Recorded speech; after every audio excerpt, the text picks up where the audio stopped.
Hey everybody, so here are some really quick directions on how to play the Making Arrays game, which is in your homework packet for the week. You need to find a partner to play with, so ask mom, dad, brother, sister, grandma, grandpa, somebody you can find at home. You could even play with a friend from class. And then you need to decide who gets to go first, so a great way to decide that is just to play a quick game of rock, paper, scissors.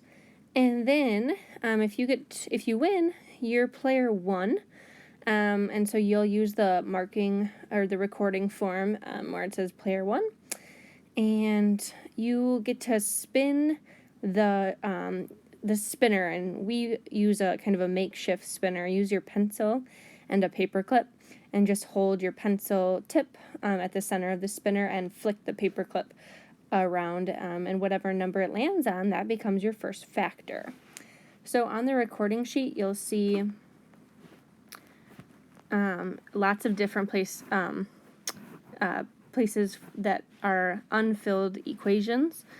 When you spin the spinner, write your first number in the blank space. So let's say you spin a 5, put that in the first space, that's factor 1.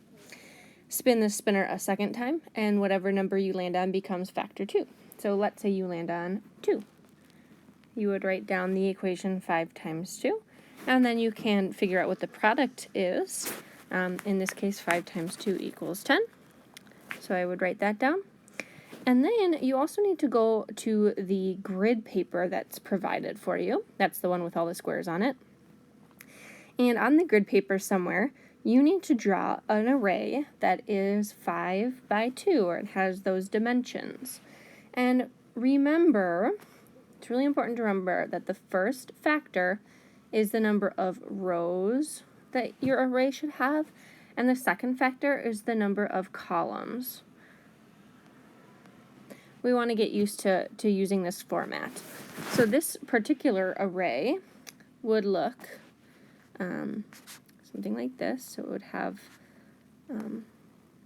5 rows and 2 columns. So there's my 2 columns, and then 5 rows. And then you can see if I were to count all of the squares that there would be 10 there. Obviously make sure when you're drawing this on the grid paper that you draw it nice and neat. And then if you'd also like to, you can label the dimensions on here. And then after you draw in your array, you can even shade it in with a colored pencil.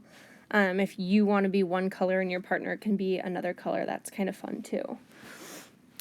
So my favorite color is green, so I might use a green color to shade in my array that I've created.